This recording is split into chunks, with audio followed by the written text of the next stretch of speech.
Hello everyone, आज हम हमारे रेफ्रिजरेशन एंड एयर कंडीशनिंग के लेक्चर में classification of air conditioning system के बारे में जानकारी लेंगे। तो बेसिकली इसमें जो है हम एयर कंडीशन की जितनी भी प्रॉपर्टीज़ हैं, जितने भी फंक्शन होते हैं, उन सारी चीज़ों के बारे में जानकारी लेंगे। लिखते हैं द एयर कंडीशनिंग सिस्टम में be classified in the following three ways. तीन प्रकार से क्लासीफाई किए गए हैं एयर कंडीशन सिस्टम को। पहला है classification as to the function. Okay, तो फंक्शन के आधार से क्लासिफिकेशन किया गया। पहला है कंफर्ट एयर कंडीशनिंग सिस्टम, दूसरा है industrial air conditioning system. Okay, दूसरा है प्रकार जो है इसका types of fluid used either for heating और कूलिंग। इसे इस प्रकार से भी हम डिवाइड करते हैं, जैसे कि एयर कंडीशन जो है वो ना कि केवल कूल करने के लिए उपयोग होता है, बल्कि उसका हम हीटिंग पर्पज़ के लिए भी हम उसे उपयोग करते हैं। ओके, तो जो एयर कंडीशन, जो ईयर राउंड एयर कंडीशन आता है, जैसा कि मैंने पिछले लेक्चर्स में भी आप लोगों को बताया है कि ऐसा भी एयर कंडीशन आता है जो कि साल भर के लिए भी उपयोग किया जा सके। ओके, तो जैसे कि ठंड के दिनों में वो गर्म हवा को डिस्चार्ज करता है और गर्मी के दिनों में वो ठंडे हवा को डिस्चार्ज करता है, तो उस एयर कंडीशन को हम क्या बोलते हैं, ईयर राउंड एयर कंडीशन। तो देखिए उसी में ही और कुछ छोटे छोटे टाइप्स यहाँ पर बताए गए हैं, जैसे कि डायरेक्टली एक्सपांसन सिस्टम। ओके, तो ये भी एक टाइप का एयर कंडीशन सिस्टम होता है। दूसरा है ऑल वाटर सिस्टम, थर्ड है ऑल एयर सिस्टम, फोर्थ है combined system air water system, और फिफ्थ है हीट पंप सिस्टम। ओके, तो ये सारे सिस्टम्स के भी बारे में हम जानकारी लेंगे। तो आगे बढ़ते हैं। थर्ड पॉइंट है इक्विपमेंट अरेंजमेंट। ओके, अरेंजमेंट के हिसाब से भी उसका पार्टीशन किया गया है एयर कंडीशन का। तो पहला है central station air conditioning system. Okay, central station के जरिए भी एयर कंडीशनिंग सिस्टम किया जाता है। ओके, बी है यूनिटरी एयर कंडीशनिंग सिस्टम, सी है डिस्ट्रिक्ट एयर कंडीशनिंग सिस्टम, और डी जो है वो है self content air condition units. Okay, तो इस प्रकार से भी एयर कंडीशनिंग के सिस्टम को डिवाइड किया जाता है कि किस किस प्रकार से एयर कंडीशन जो वर्क करता है और उसकी प्रॉपर्टीज़ हर एक छोटे से छोटे चीज़ों पर भी किस प्रकार से वो डिफरेंस रखता है, वो सारी चीज़ों को यहाँ पर हम डिफरेंस कर रहे हैं। ओके, तो अगला जो है देखिए यहाँ पर लिखा हुआ है क्लासीफाई कंफर्ट एयर कंडीशनिंग, सुखद वातानुकूलन का वर्गीकरण। ओके, तो यहाँ पर देखिए डेफिनेशन में लिखा हुआ है definition of comfort air condition, सुखद वातानुकूलन का परिभाषा। The air conditioning system which are used for residence are designed for provide an environment which is comfortable to the majority of the occupants. Okay, तो air condition जो रहता है वो residential area या इंडस्ट्रियल एरिया में हम एक निर्धारित तापमान को मेंटेन करने के लिए हम उपयोग करते हैं, जिससे कि ह्यूमन बींग्स जो है वो कंफर्टेबल फील करें। ओके, तो मेजॉरिटी में एयर कंडीशन का यही उपयोग होता है कि ऑक्यूपेंट्स या ह्यूमन बींग्स को वो एक निर्धारित तापमान में सेटिस्फाई करे, कंफर्ट फील कराए। ओके, आगे लिखा हुआ है hence the ideal air condition system should maintain. ठीक है, आइडल एयर कंडीशन सिस्टम जो है वो क्या क्या चीज़ों को मेंटेन करता है। पहला पॉइंट है करेक्ट टेम्परेचर, इफेक्टिव टेम्परेचर को मेंटेन करता है ना। और सेकंड पॉइंट है ह्यूमिडिटी को मेंटेन करता है। ओके, आर्द्रता को मेंटेन करता है, एयर मॉइस्चर कंटेंट को मेंटेन करता है एयर में। थर्ड है एयर आयोनाइजेशन, मतलब एयर को भी वो प्यूरिफाई करने का काम करता है, स्मेल ऑर्डर को हटाने का काम करता है एयर आयोनाइजेशन में। ओके, फोर्थ है एयर प्योरिटी, मतलब कि उसमें कोई बैक्टीरियल अगर प्रेजेंट है, हार्मफुल बैक्टीरिया, तो उसे भी ये एयर प्योरीफायर क्या करता है, प्योर करता है। फिफ्थ है एयर क्या मूवमेंट, अगर बहुत ज़्यादा अगर तेज अगर मूवमेंट अगर ऑक्यूपेंट को दिया जाए, ऑक्यूपेंट मतलब ह्यूमन बींग को अगर दिया जाए, तो उससे भी वो क्या होगा, डिस्कम्फर्ट होगा। ओके, तो इसलिए एक अप्रोप्रिएट एयर मूवमेंट ही हमेशा हम प्रोवाइड करते हैं, बहुत ज़्यादा स्लो भी नहीं, बहुत ज़्यादा हाई भी नहीं, एक अप्रोप्रिएट एयर मूवमेंट को हम सप्लाई करते हैं। ओके, सिक्स पॉइंट है नॉइज लेवल। एयर कंडीशन जो रहता है उसमें नॉइज़ लेवल को भी हम मेंटेन कर सकते हैं। ओके, नॉइज़ उसमें बहुत ही कम रहता है और उसका जो लुक रहता है वो भी काफ़ी फैंसी लुक होता है। ओके, आगे बढ़ते हैं। The comfort air conditioning is classified as given below. पहला पॉइंट है समर एयर कंडीशनिंग सिस्टम, दूसरा है विंटर एयर कंडीशनिंग सिस्टम, और तीसरा है year round air conditioning system. तो समर जो रहता है वो गर्मी के दिनों में उपयोग किया जाता है एयर कंडीशन को, ठंडा हवा डिस्चार्ज करता है। विंटर जो है वो ठंड के दिनों में हम उपयोग करते हैं, गर्म हवा डिस्चार्ज करता है। ईयर राउंड एयर कंडीशन एक ऐसा कंडीशन एयर कंडीशन होता है जो गर्मी के दिनों में ठंडा हवा और ठंडी के दिनों में गर्म हवा को डिस्चार्ज या सप्लाई करता है। ओके, अगला हेडिंग है summer air conditioning and winter air conditioning with diagram. ग्रीष्मकालीन वातानुकूलन निकाय को प्रवाह आरेख की सहायता से समझाइए। समर एयर कंडीशनिंग सिस्टम का यहाँ पर डायग्राम है। Figure shows the typical summer air conditioning system. बहुत ही सिंपल है। देखिए यहाँ पर एयर जो है बाहर से सप्लाई हो रहा है, फिल्टर है, यहाँ पर फिल्टर लगा हुआ है जो कि एयर को फिल्टर करता है। कूलिंग कॉइल यहाँ पर लगा हुआ है, ये एक तरह से इवोपरेटर कॉइल है, इवोपरेटिव कॉइल है, जिससे कि एयर जो है इंट्रोड्यूस होकर के बहुत ही ज़्यादा ठंडा हो जाता है। ये डैम्पर है जो कि एयर के मूवमेंट को कंट्रोल करने का काम करता है। ये हीटिंग कॉइल है। हीटिंग कॉइल अगर इसमें मॉइस्चर कंटेंट अगर बहुत ज़्यादा हो गया, इसकी ह्यूमिडिटी अगर बहुत ज़्यादा बढ़ गई है, तो हीटिंग कॉइल क्या करता है, उसे मेंटेन करने का काम करता है। और ये फैन लगा हुआ है जो कि एयर को सर्कुलेट करने का काम करता है और आगे कंडीशनड स्पेस तक के पहुंचाता है। कंडीशनड स्पेस से जो यूज्ड एयर जो है उसे फिर से रिसर्कुलेट किया जाता है और कुछ एयर आउटसाइड से लिया जाता है और फिल्टर करके अगेन ये सारे प्रोसेस को रिकंटिन्यू किया जाता है। Reheating coil and bypass with damper control लिखा हुआ है। ओके, तो इसके बारे में इंग्लिश में लिखा हुआ है, during a summer period it is desired that the temperature of space to be conditioned be lower than the ambient temperature, so the hot air is cooled by cooling coil, that is evaporator coil of VCR, vapor compression refrigeration. Cooling coil may be kept at a temperature low enough for dehumidification air warmed by a separate steam or electric reheating coil to a temperature suitable for sending to the conditioned space. There are adjustable dampers which determine the proportion of the chilled air which are reheated or which are bypassed around the reheating coil. A filter is provided before the cooling coil so as to remove any dust particle or other harmful bacteria going into the conditioned space. A blower going into the conditioned space, a blower as fan is used to such the conditioned air and forced to pass in the conditioned space. Okay, तो यहाँ पर यही सारी चीज़ों को यहाँ पर बताया गया है कि कंडीशनड स्पेस जो है, एयर कंडीशन जो है, ये किस प्रकार से यहाँ पर उपयोग किया जा रहा है। देखिए एयर कंडीशन, ये फिल्टर जो है ये डस्ट पार्टिकल, बैक्टीरिया, ये सारी चीज़ों को फिल्टर कर रहा है। कूलिंग कॉइल कूल कर रहा है, डैम्पर एयर मूवमेंट को कंट्रोल कर रहा है और हीटिंग कॉइल ह्यूमिडिटी को मेंटेन कर रहा है। और ये कोशिश किया जा रहा है कि कंडीशनड स्पेस में बिल्कुल फ्रेश एयर और एक desired amount, desired quantity, desired motion का ही एयर जो है कंडीशनड स्पेस पर इंट्रोड्यूस हो। ओके, जिससे कि जो ऑक्यूपेंट्स हैं वो बिल्कुल कंफर्टेबल फील करें। ओके, तो ये सारी चीज़ें हैं। सेकंड पॉइंट है winter air conditioning system. Hindi में लिखा हुआ है शीतकालीन वातानुकूलन निकाय। लिखते हैं, it is always necessary to increase dry bulb temperature and relative humidity of the air during the winter season. Okay, ये बहुत ही एक नेसेसरी होता है कि ड्राई बल्ब टेम्परेचर को हम बढ़ाएं और रिलेटिव ह्यूमिडिटी को हम मेंटेन करें विंटर सीजन में। Okay, the arrangement of the components of the system is shown in the figure. जो कंपोनेंट का जो अरेंजमेंट है विंटर एयर कंडीशन का, उसे डायग्राम में दर्शाया गया है।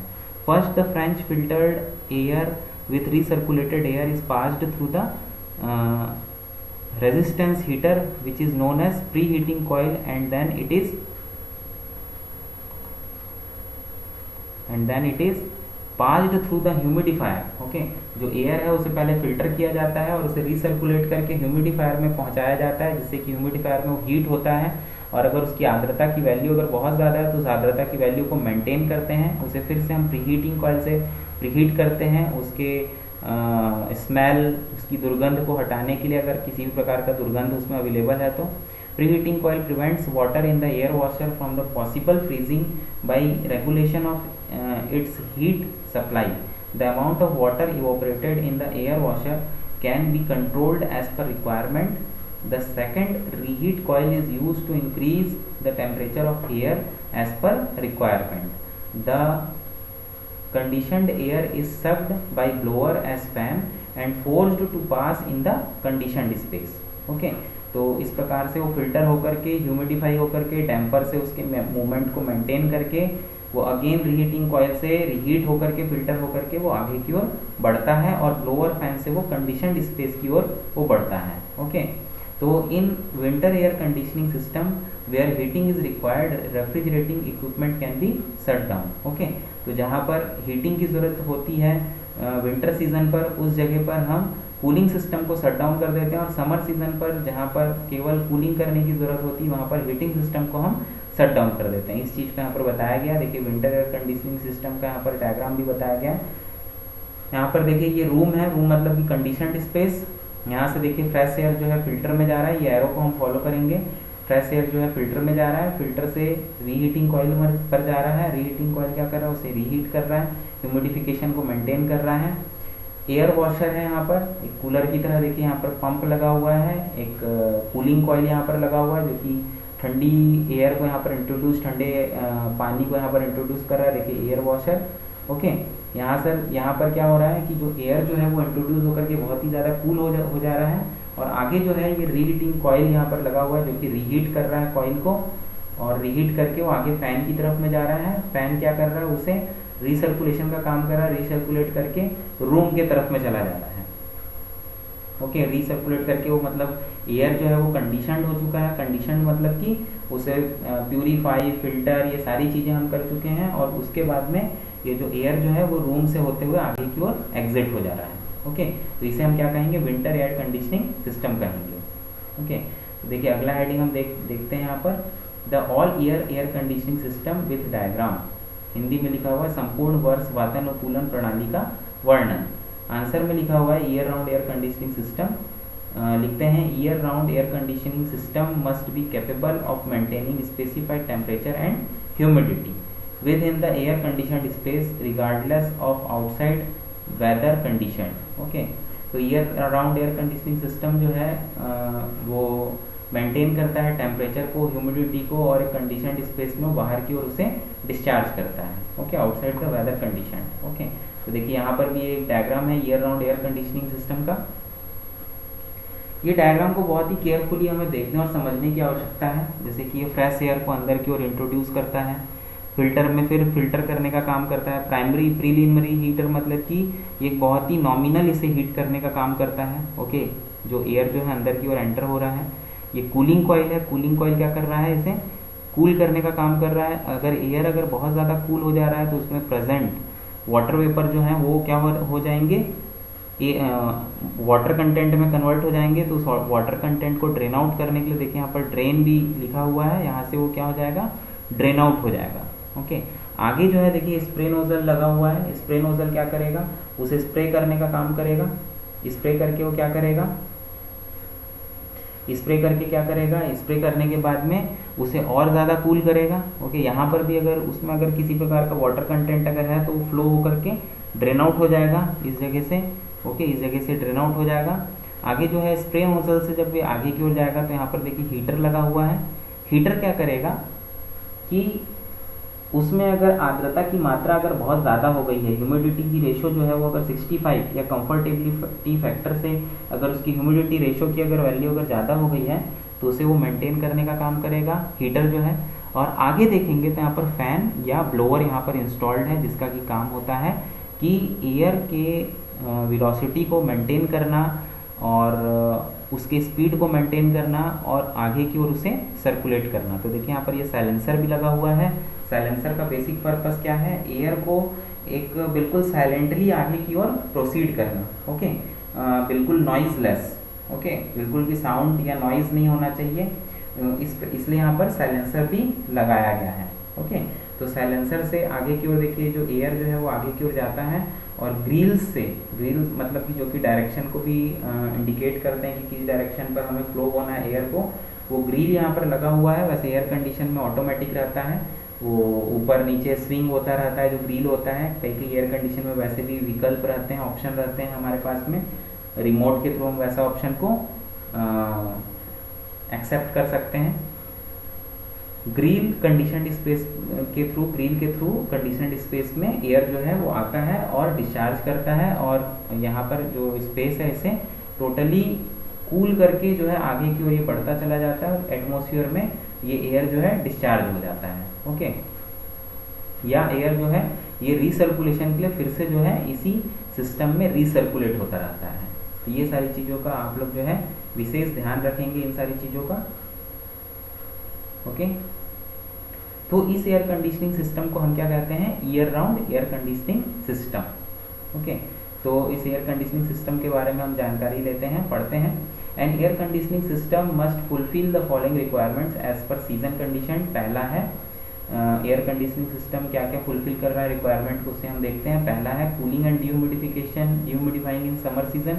ये लिखा हुआ है। दूसरा है heating and humidifying in winter season. Okay, तो जो गर्मी के दिनों में हम क्या करते हैं, कूल करते हैं और डीह्यूमिडिफाई करते हैं उसे, और ठंडी के दिनों में हम उसे गर्म करते हैं और डीह्यूमिडिफाई करते हैं एयर को। ओके, आगे है देखिए, the figure shows the principal parts of a year round air conditioning system.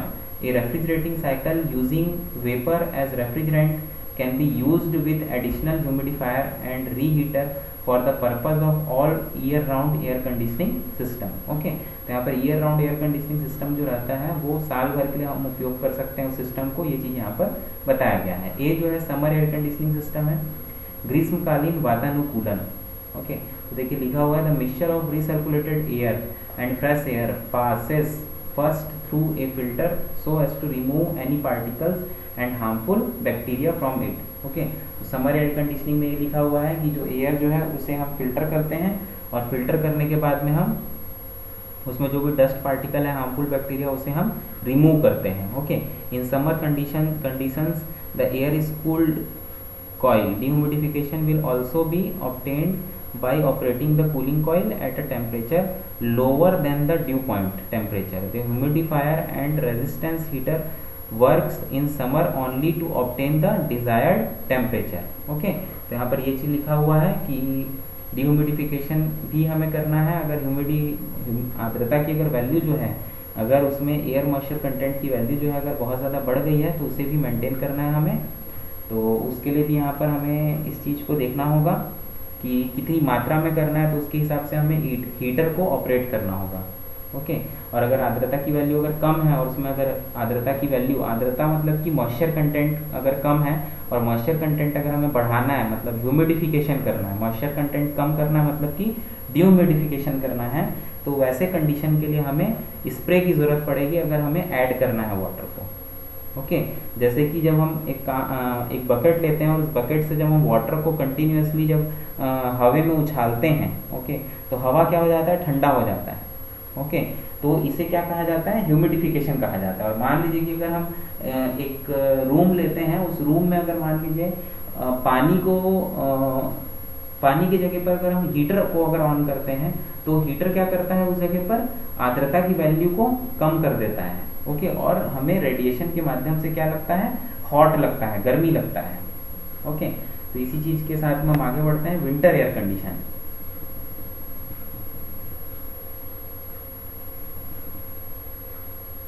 Okay, तो यहाँ पर ये क्लियर हो गया। In summer conditions air is cooled called humidification will also be obtained by operating the cooling coil at a temperature lower than the due point temperature. The humidifier and resistance heater works in summer only to obtain the desired temperature. Okay, तो अब हम winter air condition को हम देखते हैं, शीतलन वातानुकूलन को अब हम देखते हैं। इसमें लिखा हुआ है, in winter the cooling coil is made in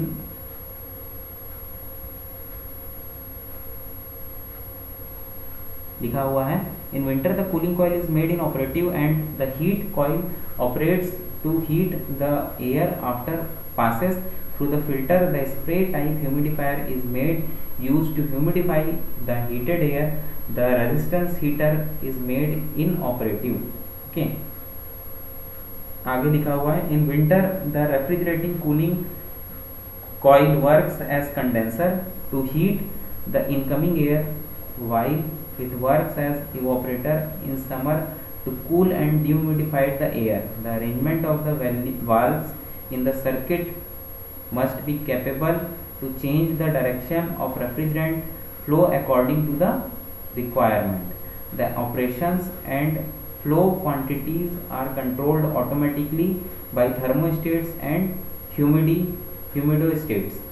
Okay, तो यहाँ पर यही चीज़ लिखा हुआ है कि गर्मी के दिनों में हमें ह्यूमिडिफायर ऑन करके उसे इन विंटर सीजन में हमें क्या लिखा हुआ है कि ठंड के दिनों में ह्यूमिडिफायर हमें ऑन करके और हीटिंग कॉइल को ऑन करके हमें एयर को सर्कुलेट करके एक हॉट एयर, एक डिजायर्ड टेम्परेचर हॉट एयर को हमें ब्लो कराने से ह्यूमन जो है कंफर्ट फील करता है। देखिए, ह्यूमन जो कंफर्ट फील करता है उसका टेम्परेचर होता है 22 डिग्री सेल्सियस फॉर मेल, और फॉर फीमेल 22.5 डिग्री सेल्सियस रहता है, 22.5 डिग्री सेल्सियस रहता है फॉर फीमेल्स। ये जो कंफर्टेबिलिटी जो टेम्परेचर होता है ये डिपेंड करता है जेंडर पर, मेल या फीमेल पर, जेंडर पर, या एज पर, ऑक्यूपेंट्स के एज पर, ओके, उसकी उम्र पर, उसके क्लोथिंग स्टाइल पर कि वो किस प्रकार से कपड़े पहनते हैं, ओके, और डिपेंड करता है उनके हेल्थ पर, ओके, कि उनका हेल्थ किस प्रकार का है, तो उससे भी उनका कंफर्टेबिलिटी फैक्टर जो है वो कम या ज़्यादा होता है। जैसे किसी इंसान का जो कंफर्टेबिलिटी फैक्टर होता है,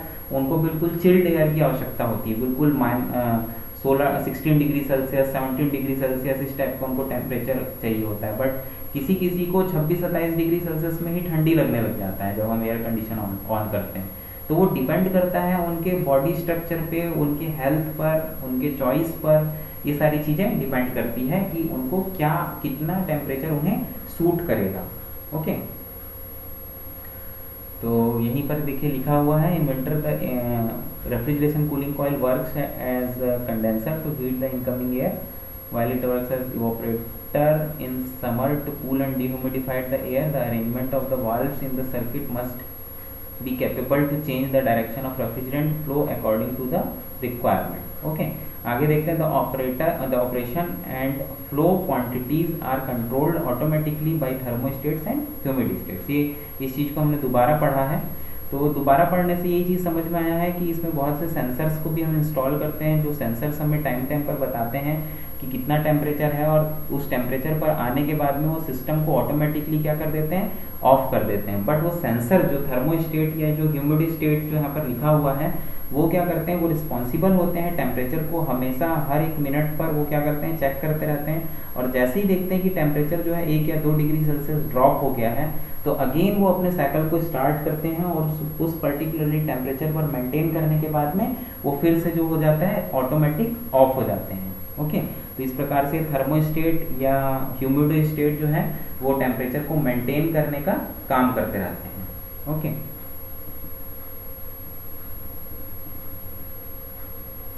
आगे हम देखते हैं, अगला जो हेडिंग है ये है the working of window type room air condition.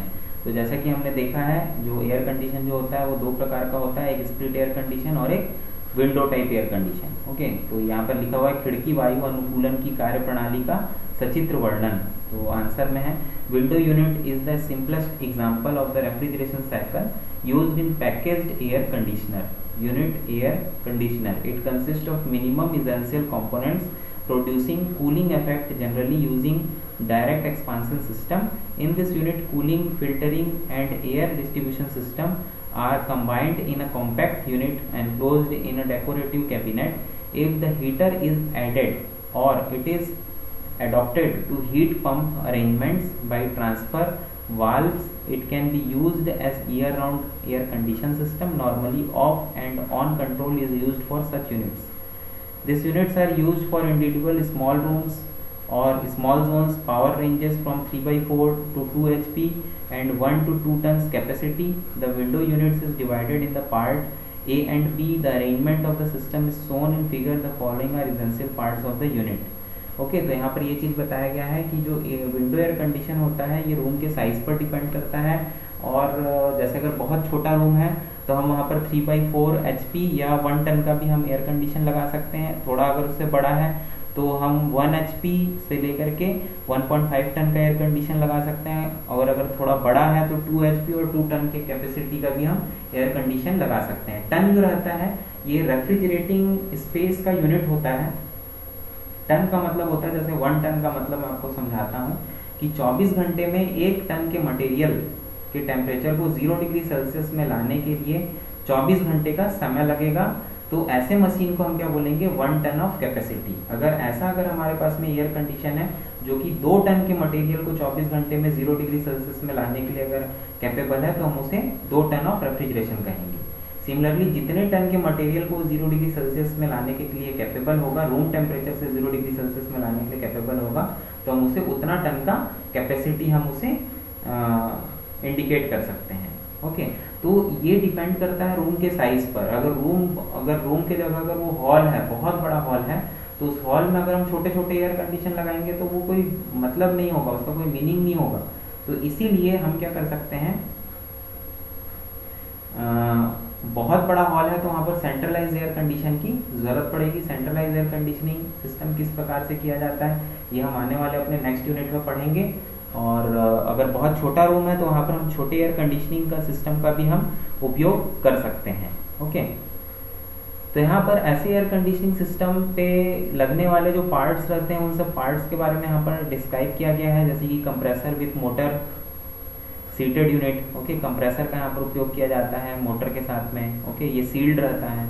Okay, condenser का उपयोग किया जाता है ठंडा करने के लिए, रेफ्रिजरेंट को कूल करने के लिए, हीट को डिस्चार्ज करने के लिए। थर्ड है हीटर, ऑप्शनल। ओके, ये हीटर भी हम उपयोग करते हैं ड्यूमिडिफिकेशन के लिए या गर्म हवा के लिए हम यहाँ पर हीटर का उपयोग करते हैं। फोर्थ पॉइंट है कैपिलरी ट्यूब। ओके, तो कैपिलरी ट्यूब का भी यहाँ पर उपयोग किया जाता है टेम्परेचर को ड्रॉप करने के लिए, प्रेशर को ड्रॉप करने के लिए। ओके, फिफ्थ पॉइंट है evaporator coil. Okay, evaporator coil का भी उपयोग किया जाता है टेम्परेचर को ड्रॉप कर, जो टेम्परेचर ड्रॉप है उसे यहाँ पर कॉल करते हैं और एयर को हम सर्कुलेट करते हैं, जो एयर इवोपरेटर कॉइल से टकराता है और वो एयर को ठंडा करके आगे की ओर फॉरवर्ड करता है। सिक्स पॉइंट है air dampers and filters. Air damper air की वेलोसिटी को कंट्रोल करता है और फिल्टर जो है उसे बैक्टीरिया या इन सारे ऑर्डर से भी बचाता है फिल्टर जो है। सेवन पॉइंट है air blower fans. Air blower fans क्या करता है, ब्लो करता है एयर को और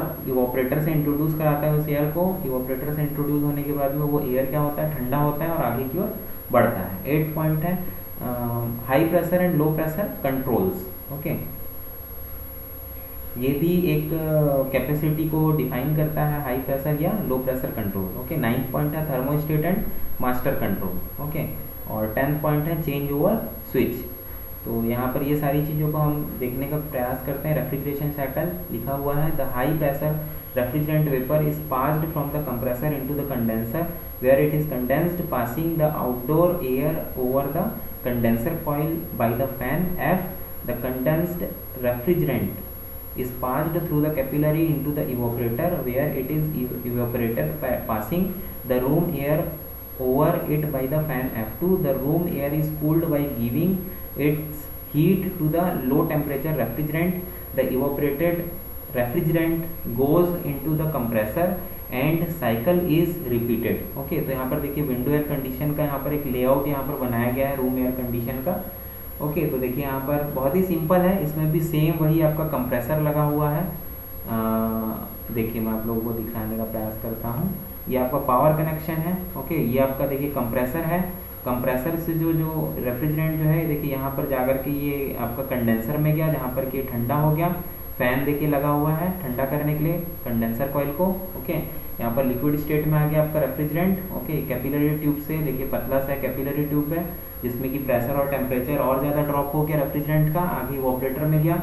इवोपरेटर को भी उस पीछे में देखिए कि फैन लगा हुआ है, F2 फैन लगा हुआ है इवोपरेटर में, F1 फैन लगा हुआ है कंडेंसर में। ओके, अब ये क्या कर रहा है, इवोपरेटर को ठंडा करने का काम कर रहा है। इवोपरेटर को ठंडा करने के बाद में देखिए यहाँ पर थर्मोस्टेट लगा हुआ है जो कि इवोपरेटर के टेम्परेचर के हिसाब से कंप्रेसर को ऑन या ऑफ करता है। ओके, अब यहाँ पर फैन जो करता है क्या करता है, एयर को ब्लो करता है बहुत बड़े स्पेस में, एयर को सर्कुलेट करता है जिससे कि बहुत बड़ा एक स्पेस भी क्या हो सके, कूल हो सके। ओके, यहाँ पर देखिए आउटसाइड आउटलेट डैम्पर लिखा हुआ है, कंट्रोल पैनल लिखा हुआ है, फ्लो ऑफ रेफ्रिजरेंट लिखा हुआ है, ओपनिंग अरेंजमेंट लिखा हुआ है, आउटसाइड ओपनिंग लिखा हुआ है। ओके, ये आउटडोर साइड है। ओके, ये आउटडोर साइड है, ये आपका क्लोज्ड रूम का साइड है। ओके, और ये जो है विंडो एयर कंडीशन के अंदर का सेटअप है। ओके, देखिए इनलेट डैम्पर D1 लिखा हुआ है, ये पावर कनेक्शन लिखा हुआ है, पावर प्लग है। ओके, ये मोटर है। ओके, मोटर ड्राइव है, कंप्रेसर है, कंप्रेसर ड्रेन आउट भी यहाँ पर हो रहा है। ओके, ये इनलेट ओपनिंग है।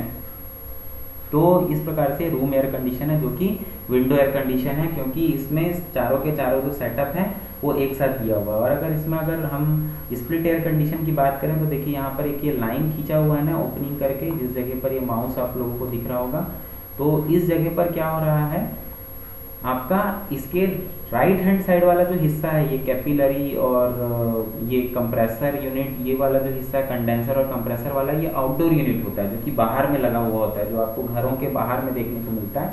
और ये जो इवोपरेटर और कैपिलरी वाला जो ये हुआ हिस्सा जो हुआ, ये आपका इंडोर यूनिट में लगा हुआ रहता है, जो घर के अंदर में दिखता है। ये स्प्लिट एयर कंडीशन में ये हो गया। बट विंडो एयर कंडीशन में चारों असेंबली क्या होता है, एक साथ लगा हुआ होता है। ओके, यहाँ पर देखिए हम पढ़ते हैं ह्यूमिडिफिकेशन के बारे में, निरार्द्रीकरण लिखा हुआ है। लिखते हैं the air passing over the evaporator coil is dehumidified and moisture condensed on the surface of the evaporator coil is exhausted by the condenser fan. यहाँ पर लिखा हुआ है कि इवोपरेटर कॉइल जो होता है वो डिह्यूमिडिफाइड होता है, मॉइस्चर कंटेंट को कंडेंस करने का काम करता है। ओके, और जो एयर में जो ज़्यादा मात्रा में वाटर वेपर कंटेंट होते हैं प्रेजेंट होते हैं, उन्हें भी ये रिड्यूस करने का काम करता है। ओके, आगे लिखा हुआ industrial air conditioning system. Okay, औद्योगिक वातानुकूलन निकाय। लिखते हैं the purpose of industrial air conditioning system is to control temperature, humidity and air motion of the maintaining the quality of product. The function of the air conditioning is to control chemical and biochemical reaction and regain.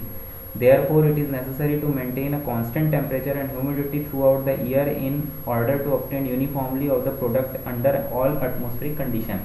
तो industrial air condition क्या होता है, एक बहुत बड़े से hall जैसे mall होता है या थिएटर होता है, एक बहुत बड़े स्पेस को हमें ठंडा करना होता है, तो वहाँ पर आपको central load air condition system की ज़रूरत पड़ती है।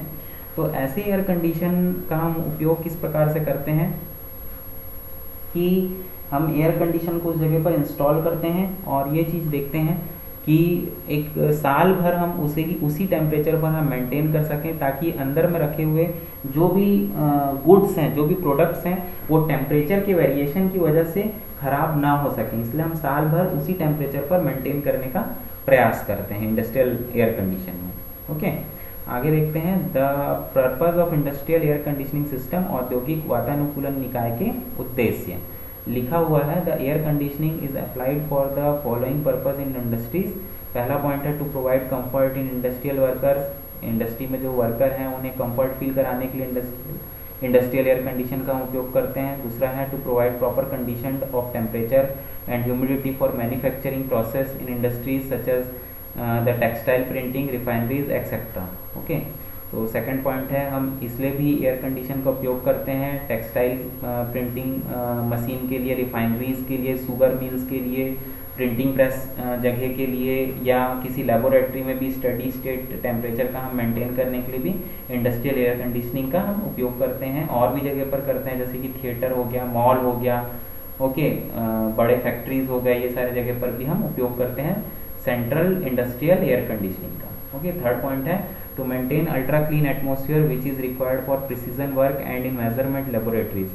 हम एक अल्ट्रा क्लीन एटमॉस्फेयर के लिए भी इंडस्ट्रियल एयर कंडीशन का उपयोग करते हैं, और मेजरिंग इंस्ट्रूमेंट या मेजरिंग लेबोरेटरीज पर भी हम एक प्रिसीजन रिजल्ट लेने के लिए भी हम एक स्टडी स्टेट का टेम्परेचर मेंटेन करने के लिए भी इंडस्ट्रियल एयर कंडीशन का हम उपयोग करते हैं।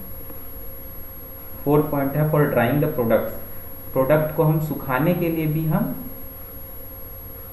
एयर कंडीशन का उपयोग करते हैं, जैसे टेक्सटाइल इंडस्ट्रीज पे।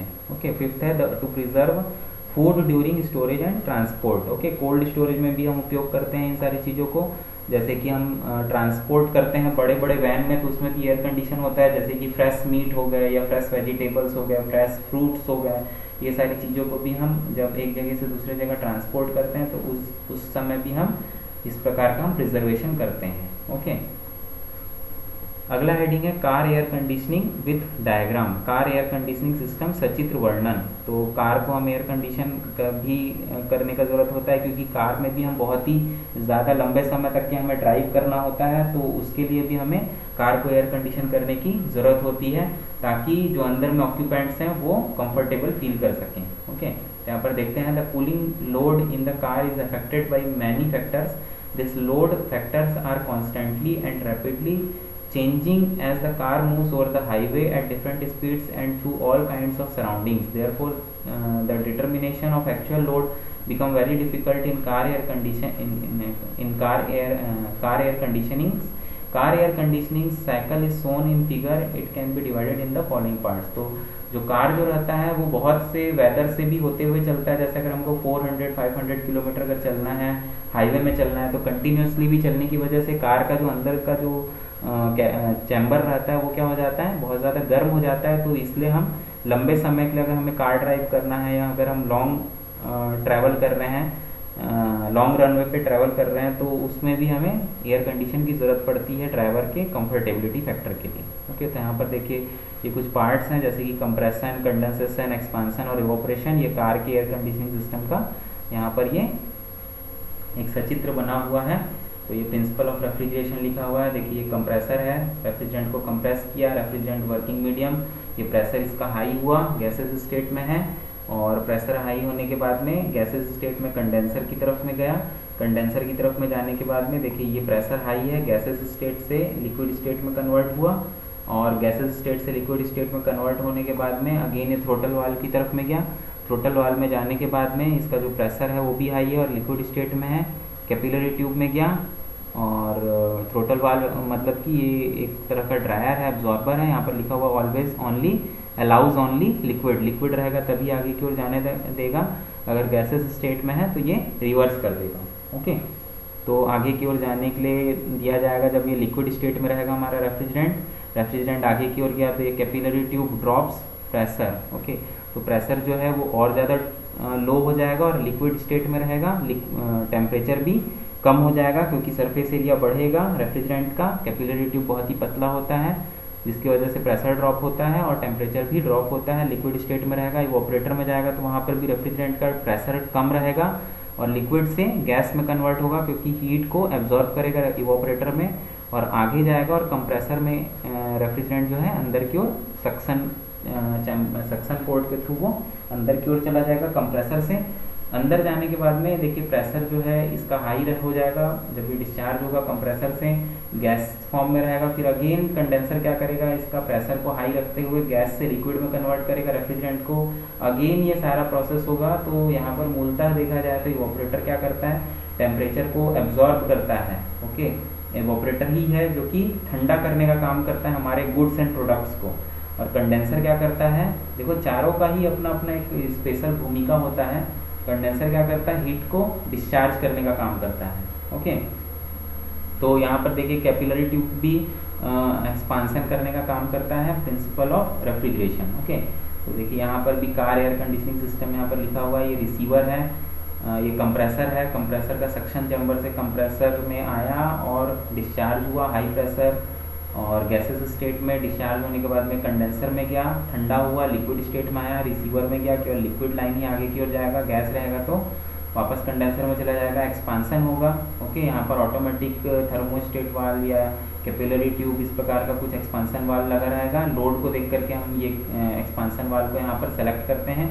एक्सपांसन वाल्व के बाद में इवोपरेटर में गया, इवोपरेटर में जाने के बाद में अगेन ये सक्शन चैम्बर में चला गया कंप्रेसर के। तो इस प्रकार से कार का एयर कंडीशन भी सेम एयर कंडीशनिंग का फंडामेंटल कॉन्सेप्ट होता है, कार का भी, स्प्लिट का भी, विंडो का भी और रेफ्रिजरेटर का भी। ओके, सेम फंडामेंटल कॉन्सेप्ट होता है। आगे देखते हैं the basic components of car air conditioning system are same as conventional air conditioning system except their control and drives are different from conventional. The basic components are. Okay, तो यहाँ पर देखिए जो यहाँ पर भी वही डेफिनेशन में बताया जा रहा है कि जो कार का जो एयर कंडीशनिंग सिस्टम जो रहता है वो बिल्कुल सेम होता है नॉर्मल एयर कंडीशनिंग सिस्टम की तरह ही होता है। जैसे कि मैंने अभी आपको बताया, रेफ्रिजरेटर, कार का air condition, industrial air condition, cold storage का air condition, room air conditioning, window air conditioning, split air conditioning की जो फंडामेंटल कॉन्सेप्ट होता है वो सभी के सभी का एक जैसा ही होता है। ओके, तो यहाँ पर द बेसिक कंपोनेंट्स जो है उसका बताया गया है। जैसे कंप्रेसर के बारे में लिखा हुआ है, कंप्रेसर संपीड़न लिखा हुआ है। The compressor is driven directly from the engine by a belt magnetic clutch is commonly used so that the compressor can be designed when air condition is not required. तो कंप्रेसर जो रहता है वो एक मैग्नेटिक क्लच से coupled रहता है आपका इंजन के साथ में। जब भी हमें कंप्रेसर को मूवमेंट की ज़रूरत होती है, पावर की ज़रूरत होती है, तो मैग्नेटिक क्लच के थ्रू ये एंगेज हो जाता है और जैसे ही टेम्परेचर एक मेंटेन हो जाता है तो मैग्नेटिक क्लच क्या हो जाता है, डी इलेक्ट्रोमैग्नेटिक हो जाता है और वो डिसअसेंबल हो जाता है इंजन के साथ में। ओके, तो ये एक तरह का एक वैकल्पिक किस्म का, एक ऑप्शनल किस्म का रहता है, एक अल्टरनेट किस्म का रहता है कि हमें जब चाहिए तब हम उस इंजन के साथ में इस मैग्नेटिक क्लच को हम कपल कर सकते हैं और जब चाहे तब हम उसे फ्री भी रिलीज भी कर सकते हैं, रिलीव भी कर सकते हैं मैग्नेटिक क्लच को इंजन के साथ में। ओके, तो ये फैसिलिटी हमें प्रोवाइडेड रहती हैं। और दूसरे नंबर का देखिए यहाँ पर ये लिखा हुआ है कंडेंसर, तो इसे हम संघनित्र कहेंगे। आगे लिखा हुआ the purpose of the condenser is to receive the hot high pressure refrigerant from compressor and condenser into a liquid. In most automotive air conditioning system, the condenser is located in front of the radiator. The high temperature refrigerant gas fixed from the compressor into the condenser turns into liquid. As it is cooled by the air flowing across the condenser fins, the high pressure refrigerant liquid from condenser flows into the receiver dryer unit. Okay, तो यहाँ से देखिए condenser में ठंडा होता है, refrigerant जो है गैसेस स्टेट से लिक्विड स्टेट में आता है, और उसके बाद में आगे की ओर बढ़ता है। कंप्रेसर का जो डिस्चार्ज पोर्ट रहता है, उसके बाद में जो रेफ्रिजरेंट जो रहता है वो बहुत ही हाई प्रेशर और हाई टेम्परेचर पे रहता है। तो यहाँ पर बेसिकली कंडेंसर के का प्रोसेस भी यहाँ पर बताया गया है कि ये टेम्परेचर को ड्रॉप करने के लिए होता है कंडेंसर जो होता है, और टेम्परेचर को बट ये कांस्टेंट रखता है, और high pressure refrigerant liquid state में कन्वर्ट करने के बाद में ये आगे जो है ड्रायर यूनिट की तरफ में प्रोसीड कर देता है। ओके, तो यहाँ पर देखिए थर्ड पॉइंट में यहाँ पर लिखा हुआ है रिसीवर ड्रायर। ओके, तो लिखते हैं यहाँ पर automobile air conditioning units are knows susceptible to leak than other because of vibration over a period of time. Small leaks will occur, require the addition of refrigerant. A small receiver is used to system to compensate for this variables. Refrigerant is stored in the reservoir until it is needed by the evaporation. Okay, तो यहाँ पर receiver dryer क्या करता है कि इसे dry करता है अननेसेसरी के मॉइस्चर कंटेंट अगर इसमें प्रेजेंट है तो, और लीक से भी इसे बचाता है, यहाँ पर लिखा हुआ है। और यहाँ पर ये प्रेशर को भी ड्रॉप करता है, टेम्परेचर को भी ड्रॉप करता है, और इवोपरेटर में ये कूल रेफ्रिजरेंट को आगे की ओर भेजता है। फोर्थ पॉइंट है यहाँ पर देखिए एक्सपांसन वाल्व। ओके, यहाँ पर लिखा हुआ है एक्सपांसन वाल्व, प्रसार वाल्व लिखता है the rate of liquid refrigerant evaporation is controlled by the expansion on the valve positioned in the line between the receiver and the evaporator. The expansion valve reduces the pressure on refrigerant to cause evaporation. Okay, तो यहाँ पर expansion valve जो रहता है वो expand करने का काम करता है, रेफ्रिजरेंट को प्रेशर ड्रॉप करता है, टेम्परेचर ड्रॉप करता है, और इवोपरेटर में अंदर की ओर जाता है। इवोपरेटर इवोपरेशन वाष्पित्र, evaporator is placed where the refrigerant evaporates and absorb heat from the air part over it. Air is fixed to flow over the evaporators with the help of blower and cooled before distributing in the car seated space. Okay, evaporator जो रहता है वो बहुत ही ठंडा रहता है, और उसके पीछे ब्लोअर फैन लगा हुआ रहता है, और वो ब्लो करता है एयर को, और कार के अंदर में जो ब्लो किया हुआ एयर है वो जाता है, जो कि बहुत ही कूल टेम्परेचर में रहता है। अगला पॉइंट है differentiate between room air cooler and air conditioner. तुलना कीजिए वातानुकूलन एवं वक्ष वायु शीतलन में। तो यहाँ पर देखिए बहुत ही सारे पॉइंट्स यहाँ पर लिखे हुए हैं, जैसे कि difference between room air cooler and air conditioner given in table below. तो यहाँ पर देखिए बहुत सारे पॉइंट लिखे हुए हैं जो कि रूम एयर कूलर और एयर कंडीशन पे डिफरेंस किया गया। रूम एयर कूलर मतलब जो कूलर जो होता है जिसमें हम पानी फिलअप करके हम चलाते हैं, जो कि 5 से 8 या 10 हज़ार के बीच में अच्छे फैंसी टाइप के कूलर्स जो हैं अवेलेबल हो जाते हैं। बट एयर कंडीशन जो है वो कैपेसिटी के हिसाब से मिलते हैं, जैसे 1 टन कैपेसिटी का लेंगे तो 20 to 25 30,000 के आसपास आएगा। उसमें भी फिर और फैसिलिटी होती है, अगर इन्वर्टर लेंगे तो और महंगा होगा। ओके, तो एयर कंडीशन वातानुकूलन हम इसे हिंदी में कहते हैं, रूम एयर कूलर को वायु शीतक कहते हैं। तो सबसे पहला पॉइंट है रूम एयर कूलर का the main components are motor and fan. तो मेन कंपोनेंट इसका मोटर और फैन होता है। एयर कंडीशन का its components are complete refrigeration unit, that is compressor, condenser, evaporator and control valve. इसका जो यूनिट जो रहता है वो रेफ्रिजरेशन का यूनिट रहता है। एयर कंडीशन में कंप्रेसर, कंडेंसर, इवोपरेटर और कंट्रोल वाल्व रहते हैं। सेकंड पॉइंट है it can be used only to cool the air and that too in the dry season.